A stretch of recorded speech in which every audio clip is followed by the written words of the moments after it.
কিন্তু আপনার আমার পয়গম্বরকে এত সুন্দরভাবে বিশ্বাস করেছিলেন, এই জন্য আপনার আমার পয়গম্বর সমস্ত কাফের মুশরিকদেরকে বলেন, রে কাফের মুশরিকেরা, তোমরা যে আমাকে বিশ্বাস করো, ফেথ করো, আমি যদি বলি ওই পাহাড়ের কাছে কোনো শত্রু তোমার জন্য অপেক্ষা করতেছে, তাহলে তোমরা বিশ্বাস করবা নাকি? সমস্ত কাফের মুশরিক বলে, অবশ্যই অবশ্যই বিশ্বাস করব, কারণ আপনি হলেন আল আমিন, বিশ্বাসী সেই উপাধিতে আমরা দিয়েছি। এবার পয়গম্বর চিন্তা করেন, এবার আমি ইসলামের দাওয়াত দিতে পারি। পয়গম্বরের আশা ছিল, পয়গম্বরের লোভ ছিল কাফের মুশরিকদেরকে কালিমা পড়ায়া মুসলমান বানায়া দেওয়া। ঠিক কিনা বেঠিক বলেন? আলহামদুলিল্লাহি রাব্বিল আলামিন আর রহমানির রহিম মালিকি ইয়াউমিদ্দিন ইয়্যাকা না'বুদু ওয়া ইয়্যাকা নাস্তাঈন ইহদিনাস সিরাতাল মুস্তাকিম সিরাতাল লাযীনা আন'আমতা আলাইহিম। আল্লাহু আকবার। সূরাতুল ফাতিহা হইল কি? কোরআনের মা। ঠিক কিনা বেঠিক বলেন? আর গুনাহের মা হইল মিথ্যা কথা। ঠিক কিনা বেঠিক বলেন? তাহলে মিথ্যা কথা যদি আপনি ছেড়ে দিতে পারেন মুসলমান, মিথ্যা কথা যদি আপনি ছেড়ে দিতে পারেন, আল্লাহর ওলিতে পরিণত হইতে পারবেন? পারবেন না? মিশা হতাই তো সব কিছু। ঠিক কিনা বেঠিক বলে? বাঁচার জন্য মহিলারা খুব মাসলায় ওরা, হুজুর, আর অনেক পুরুষরাও আছে, হুজুর বাসনের লাগে মিশা হতা কোন যায় না, কয়েকটা খাত আছে, না জানি না মিশা হতা কইলে কোনো লাভ নাই। ঠিক কিনা বেঠিক বলেন? সবসময় মিশা কথা কইলে মিয়া, এটা উলামায়ে কেরাম জানেন, সব কিছু আপনারা জানতে হবে না। মুসলমান ইমানদার ভাইয়েরা আমার, আল্লাহর পয়গম্বরের চরিত্র ছিল উত্তম চরিত্র। লাকাদ কানা লাকুম ফি রাসূলিল্লাহি উসওয়াতুন হাসানা। ও দুনিয়ার মানুষ, তোমরা কার আদর্শ গ্রহণ করতেছো? এমন ব্যক্তির আদর্শ গ্রহণ করো, সে নামাজও পড়ে না, রোজাও রাখে না, সে সুদ খায়, সে ঘুষ খায়, সে টেন্ডারবাজি করে, ইয়াতিমের টাকা খায়। ঠিক কিনা বেঠিক বলেন? মুসলমান, তুমি একজন মুসলমান হইয়া এমন আদর্শ গ্রহণ করবা যিনি হইল উম্মতি মুহাম্মাদি, শেষ নবী, আখির নবী, বিশ্ব নবী রহমাতুল লিল আলামিনের আদর্শ যদি গ্রহণ করতে পারো পারো পারো চ্যালেঞ্জ করে বলে দিলাম, আমার পয়গম্বর সরাসরি তোমাকে আমাকে জান্নাতে পৌঁছায়া দিব। আপনার আমার পয়গম্বরের চরিত্র ভালো ছিল কি ছিল না? ছিল কি ছিল না বলেন?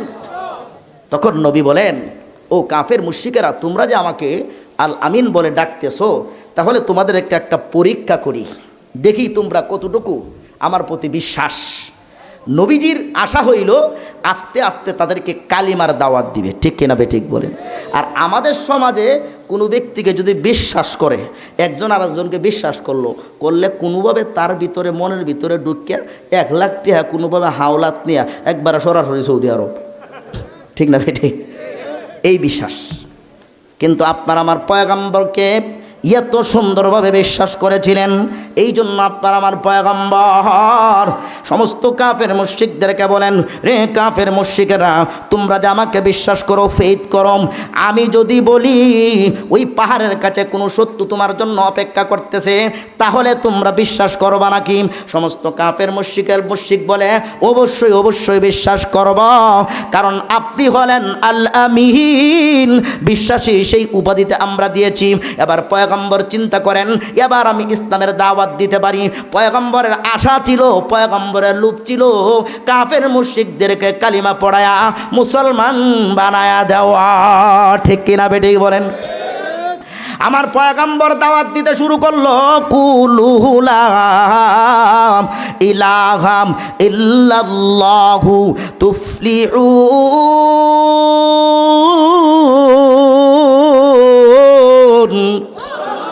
রে মক্কার কাফের মুশরিকেরা, তোমরা যদি কালেমার ছায়া তুলে আসো, কালিমা যদি পড়তে পারো, লা ইলাহা ইল্লাল্লাহ মুহাম্মাদুর রাসূলুল্লাহ, এই কালিমার ছায়া তুলে যদি আসতে পারো, আমি পয়গম্বর কথা দিলাম, কারণ কাল কিয়ামতের ময়দানে আমার সেফাওয়ার কোনো নবীর থাকবে না।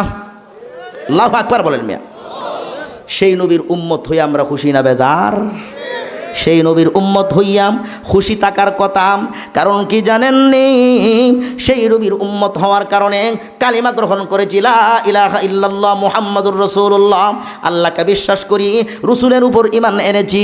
এরপরে কোনো ব্যক্তি যদি এই পৃথিবীর জমিনে নামাজ নাও পড়ে, আমি কিন্তু বলি নাই যে নামাজ না পড়ার কথা, জাস্ট এক্সাম্পল দিচ্ছি, নামাজ নাও পড়লে কাল কিয়ামতের ময়দানে আগুনে ফুটতে ফুটতে দুজকে থাকতে থাকতে থাকতে একদিন না একদিন জান্নাতে যাইব। ঠিক কিনা বেঠিক বলেন? কারণ কি, তার ভিতরে কালিমার বিশ্বাস ছিল। কিন্তু এই সমাজে যাদের কালিমার প্রতি বিশ্বাস নাই, তারা প্রথম থেকে আগুনের মধ্যে ফুরা শুরু হয়ে যায়। ঠিক কিনা বেঠিক বলেন? আবার কি বলে, হুজুর আমরা প্রথম থেকে স্বর্গে যাইতেছি। তোমরা কোন স্বর্গে যাইতেছো তোমরা নিজেরাই বুঝো। ঠিক কিনা বেঠিক বলেন? অনেক শিক্ষিত ব্যক্তিরা বলে, হুজুর কোন ধর্মের মধ্যে আসলাম? আমি কোনো ধর্ম নিয়ে কথা বলতেছি না। ও অন্য অন্য ধর্মের বায়ারা, আসো দেখো আমাদের শান্তির ধর্মের ভিতরে আসো, তোমার কোনো কষ্ট হবে না, ইনশাল্লাহ সরাসরি জান্নাত পাইবা। সুবহানাল্লাহ বলেন না মিয়া? মুসলমানি বান্দার ভাইরা আমার, যেই মুহূর্তে আল্লাহ নবী কালিমার দাওয়াত দিল, এতক্ষণ নবী ছিল তাদের বন্ধু। নবী কালিমার দাওয়াত দিছে, পুরাপুরি শত্রুতে পরিণত হয়ে গেছে। ঠিক না বেঠিক? দেখবেন এই সমাজের ভিতরেই, ও হুজুর আপনার ওয়াজটা খুব ভালো লাগে, কণ্ঠটাও ভালো, খুব সুন্দর ওয়াজ করে হুজুর। যেই হুজুর সুদ আর ঘুষের ওয়াজ করলো, হুজুর বালা না, হুজুরের মসজিদ থেকে কাদায় দেওয়া লাগবো। ঠিক কিনা বেঠিক?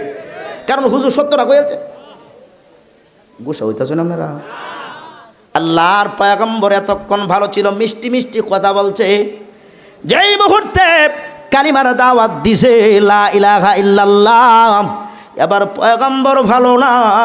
মক্কার কাফের মুশরিকরা মক্কার যুবকদেরকে বললেন, এতদিন মুহাম্মদ ভালো ছিল, এখন মাজনুন পাগল পারা হয়ে গেছে। নাউজুবিল্লাহ মিসালি। নবী কি আমার পাগল নাকি বলেন?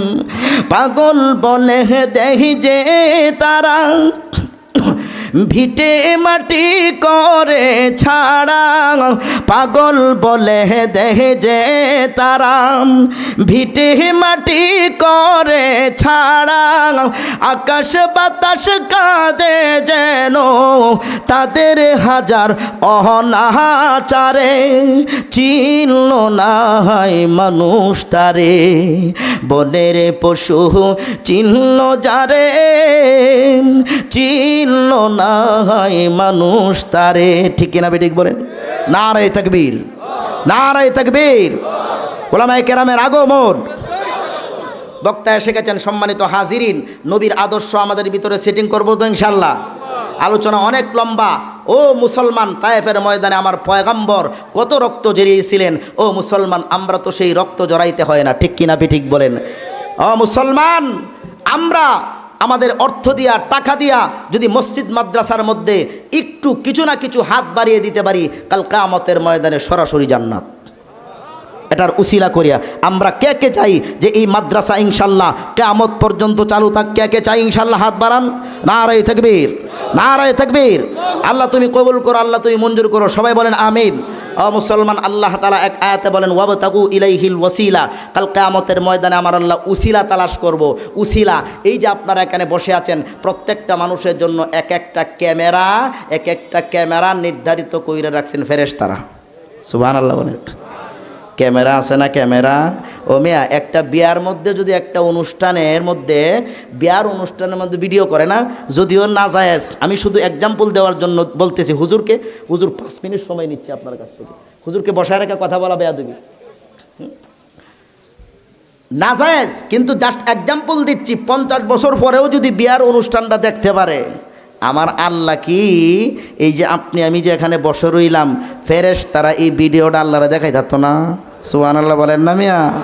হাসরের ময়দানে দেখাইবো। এই যে গোয়াতলা দারুসালাম হাফিজিয়া মাদ্রাসার মধ্যে ওনারা ছিল বসে, আর ওনাদের পকেট থেকে, হাত থেকে 5,000, 2,000, 1,000, 500 টাকা দান করেছিল।